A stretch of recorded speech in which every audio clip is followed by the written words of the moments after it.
जय हिंद साथियों, स्वागत है एक बार फिर से आपका एक नई वीडियो में। आज है इस सीरीज की दूसरी वीडियो। इससे पहले एक वीडियो हो चुकी है तो उसको भी आप लोग एक बार जरूर देख लें। डिस्क्रिप्शन में लिंक लगा देंगे, उसको भी एक बार आप लोग जरूर देख लें। तो चलिए देखते हैं बिना टाइम को वेस्ट करते हुए। जैसे यहाँ पहला प्रश्न है, भारतीय राष्ट्रीय कांग्रेस के गया अधिवेशन 1922 की अध्यक्षता किसने की थी? गया अधिवेशन 1922 की अध्यक्षता किसने की थी? देखिए 67 बीपीएससी का जो पेपर हुआ था प्रारंभिक परीक्षा, उसमें पूछा गया प्रश्न है 2022 का। तो गया अधिवेशन 1922 की अध्यक्षता किसने की थी? सी आर दास ने। किसने? सी आर दास ने। अगला प्रश्न है, बिहार सरकार द्वारा किस वर्ष तक राज्य को पूर्ण रूप से एड्स से मुक्ति दिलाने का संकल्प लिया गया? एड्स से पूरी तरह से मुक्ति दिलाने का संकल्प कब तक है? 2030 तक। ऑप्शन नंबर डी इसका सही है, 2030 तक। ठीक।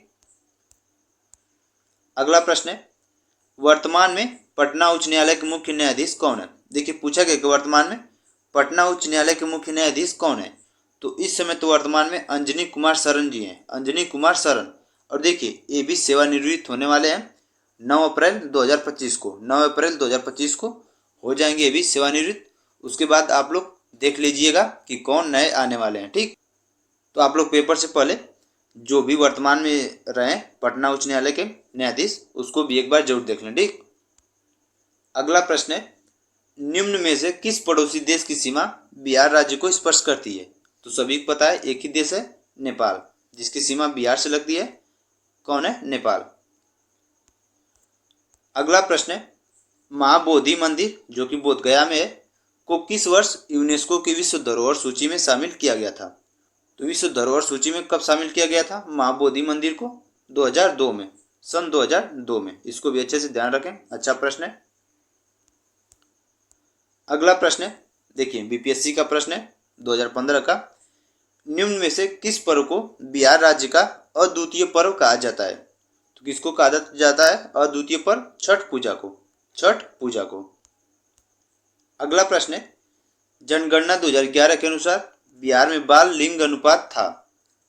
और देखिए आप लोग जनगणना से 2011 की जनगणना बिहार की, उसको एक बार माइंड में अच्छे से ध्यान में रख लें सभी पॉइंट। जैसे लिंगानुपात हो गया कितना था और उसकी जनसंख्या कितनी थी 2011 के अनुसार, वो सभी डाटा आप लोग एक बार अच्छे से देख कर जाएंगे एग्जाम में। ठीक। ये देखिए पूछा गया प्रश्न है प्रारंभिक परीक्षा 2019 का कि 2011 के अनुसार बिहार में बाल लिंगानुपात था। कितना था? 935। 935। अगला प्रश्न है, वर्ष 2011 में बिहार के कितने जिलों में 10 लाख से कम जनसंख्या थी? 10 लाख से कम जनसंख्या 4 जिलों में थी। कितने? 4 जिलों में। अगला प्रश्न है, कोयले पर चलने वाली 3 थर्मल पावर स्टेशन जो बिहार में स्थित है, कोयले पर चलने वाली कौन है? एक है बोकारो, चंद्रापुर और संताल डी। यही 3 है, बोकारो, चंद्रापुर और संताल डी। ठीक। अगला प्रश्न है, बिहार में हाथी पाए जाते हैं। देखिए बीपीएससी का प्रश्न है 2022 का, बिहार में हाथी पाए जाते हैं कहाँ पे? पलामू बाग आरक्षित क्षेत्र में। पलामू बाग आरक्षित क्षेत्र में। ठीक।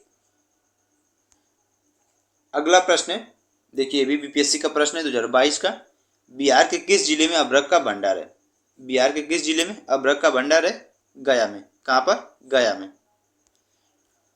अगला प्रश्न है, बिहार में पहली चीनी मिल स्थापित हुई थी। बिहार में पहली चीनी मिल कहाँ पे स्थापित हुई थी? मढ़ौरा में। मढ़ौरा में। अगला प्रश्न है, बीपीएससी का प्रश्न है, अच्छा प्रश्न है, बिहार में डालमिया नगर किसके लिए प्रसिद्ध है? डालमिया नगर सीमेंट के लिए। किसके लिए? सीमेंट के लिए। देखिए बीपीएससी प्रारंभिक परीक्षा 2015 का प्रश्न है। अगला प्रश्न है, क्षेत्रफल की दृष्टि से बिहार राज्य का देश में कौन सा स्थान है? बिहार राज्य का पूरे भारत में कौन सा स्थान है? 12वां। कौन सा स्थान है? 12 नंबर पे है पूरे जनसंख्या और क्षेत्रफल की दृष्टि से। किस पर है? 12 नंबर पे। अगला प्रश्न है, जनसंख्या की दृष्टि से बिहार राज्य का देश में कौन सा स्थान है? अब देखिए यहाँ पे पूछा गया है जनसंख्या की दृष्टि से, तो जनसंख्या में तीसरे स्थान पे है। तीसरे स्थान पे। और पूरे क्षेत्रफल में 12वें स्थान पे। किस पर? 12वें नंबर पे। अगला प्रश्न है, बिहार राज्य में कितने सदनीय विधानमंडल है? कितने सदनीय विधानमंडल है? 2। कितने हैं? 2। अगला प्रश्न है, निम्न में से कौन सा शहर बिहार में पूर्वी दिशा की ओर स्थित है?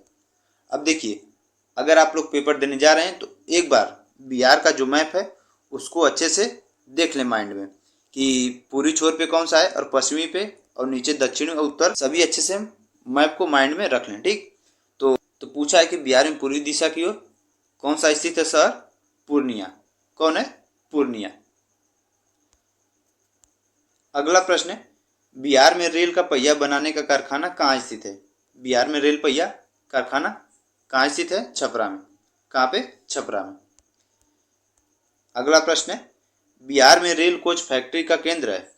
रेल कोच फैक्ट्री का केंद्र कहाँ पे है? मोकामा में। मोकामा में। देखिए, लेखा पदाधिकारी प्रारंभिक परीक्षा 2016 का प्रश्न है। अगला प्रश्न है, बिहार का पहला रामसर स्थल कौन सा है? बिहार का पहला रामसर स्थल कांवर झील। कौन सी है? कांवर झील। प्रारंभिक परीक्षा 2022 का प्रश्न। अगला प्रश्न है, बिहार का सर्वाधिक लिंगानुपात वाला जिला है। सर्वाधिक लिंगानुपात वाला जिला कौन सा है? गोपालगंज। कौन है? गोपालगंज। अगला प्रश्न है, बिहार का न्यूनतम जनसंख्या वाला जिला है। न्यूनतम जनसंख्या वाला जिला कौन सा है? शेखपुरा। शेखपुरा। देखिए, बिहार पुलिस वन रक्षी में पूछा गया प्रश्न है 16/6/2019 पर, 16/6/2019 को। ठीक। अगला प्रश्न है, बिहार में अंतर जातीय विवाह प्रोत्साहन योजना के तहत कितनी राशि प्रदान की जाती है? अंतर जातीय विवाह प्रोत्साहन योजना के तहत कितना मिलता है? 1,00,000 रुपए। कितना? 1,00,000 रुपए। ठीक। अगला प्रश्न है, बिहार राज्य में वह जिला जहां वर्ष 2001 से 11 की अवधि में सर्वाधिक दशकीय जनसंख्या वृद्धि दर अंकित की गई, वह कौन सा जिला है? जहां पे 2001 से 11 के बीच में सर्वाधिक दशकीय जनसंख्या वृद्धि दर्ज की गई थी, तो वह है मधेपुरा। कहाँ पे? मधेपुरा। और देखिए, पूछा गया प्रश्न है बिहार पुलिस कांस्टेबल में 12/1/2020 को प्रथम पाली में, तो इसको भी अच्छे से ध्यान रखें क्योंकि अच्छा प्रश्न है। अगला प्रश्न है, निम्नलिखित में से कौन से जिले में बांसकुंड बांध स्थित है? बांसकुंड बांध कहाँ पे स्थित है? लखीसराय में। किस जिले में? लखीसराय में। देखिए, बिहार पुलिस कांस्टेबल 2020 में पूछा गया प्रश्न है प्रथम पाली में। अगला प्रश्न है, निम्नलिखित में से किसे अगस्त 2022 में भौगोलिक संकेतक जीआई टैग से सम्मानित किया गया है? अब देखिए, यहाँ पूछा गया कि अगस्त 2022 में, तो इसमें मिथिला मखाना। अब हो सकता है कि जो पेपर आने वाला है उसमें 2023 या फिर 2024 में जिसको जीआई टैग मिला है उससे क्वेश्चन बन सके। ठीक, तो आप लोग करंट अफेयर्स को भी साथ में लेकर चलिए। ठीक, करंट अफेयर्स को भी। अगला प्रश्न है, निम्न में से कौन सा राज्य बिहार प्रदेश के साथ अपनी सीमा साझा नहीं करता है? अब बताना है किसमें बिहार प्रदेश के साथ अपनी सीमा साझा नहीं करता है। तो उड़ीसा नहीं करता है, बाकी झारखंड की भी सीमा लगती है, उत्तर प्रदेश की भी, पश्चिम बंगाल की, लेकिन उड़ीसा की नहीं लगती है। अगला प्रश्न है, बिहार नेपाल देश के साथ लगभग कितने किलोमीटर की सीमा साझा करता है? बिहार राज्य नेपाल देश के साथ 729 किलोमीटर। कितने किलोमीटर की सीमा साझा करता है? 729 किलोमीटर। अगला प्रश्न है, वाल्मीकि टाइगर रिजर्व बिहार राज्य के किस जनपद में स्थित है? वाल्मीकि टाइगर रिजर्व किसमें है? पश्चिमी चंपारण में। पश्चिमी चंपारण में।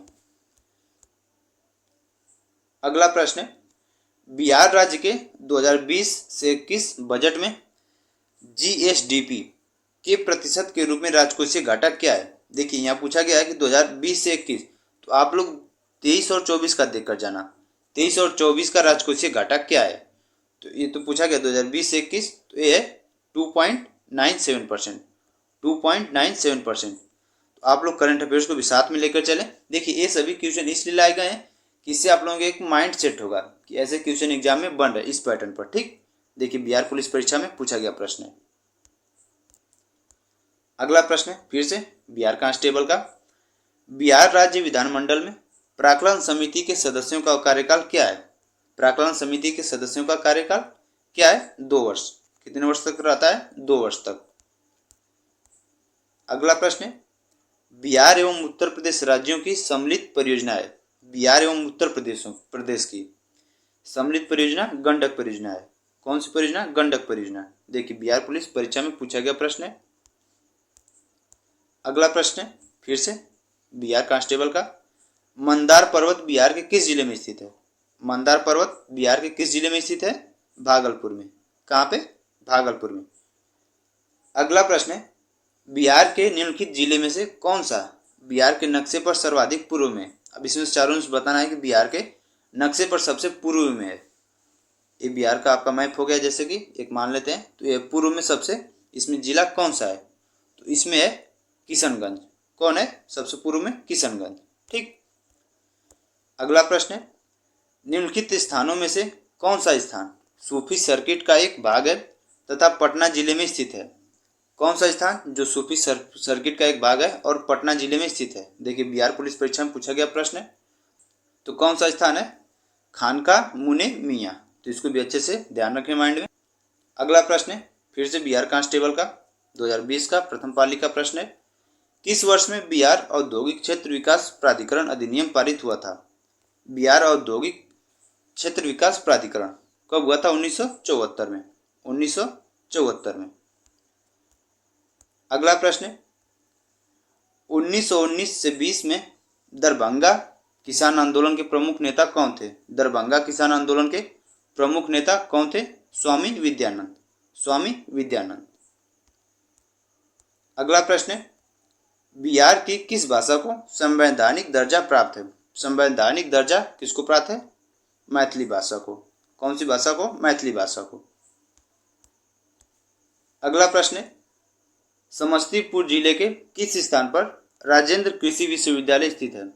समस्तीपुर जिले के किस स्थान पर राजेंद्र कृषि विश्वविद्यालय स्थित है? कहाँ पे है? पूसा में। देखिए अब एक खास एरिया से पूछ दिया गया क्वेश्चन है। ऐसे तो पूछता है कि राजेंद्र कृषि विश्वविद्यालय बिहार के किस जिले में स्थित? समस्तीपुर। लेकिन पूछा गया कि समस्तीपुर के किस जिले में? तो कहाँ पे? पूसा में। कहाँ पे? पूसा में। अगला प्रश्न है गर्म पानी के स्रोत कहाँ स्थित है? गर्म पानी के स्रोत कहाँ स्थित है? राजगृह में। कहाँ पे? राजगृह में। तो इसी के साथ डेली एक वीडियो आप लोगों के लिए मिलती रहेगी बिहार जीके की। तो आप लोग चैनल को सब्सक्राइब कर लें और वीडियो को जरूर लाइक करें। ठीक। वीडियो में आने के लिए आप लोगों का बहुत बहुत धन्यवाद।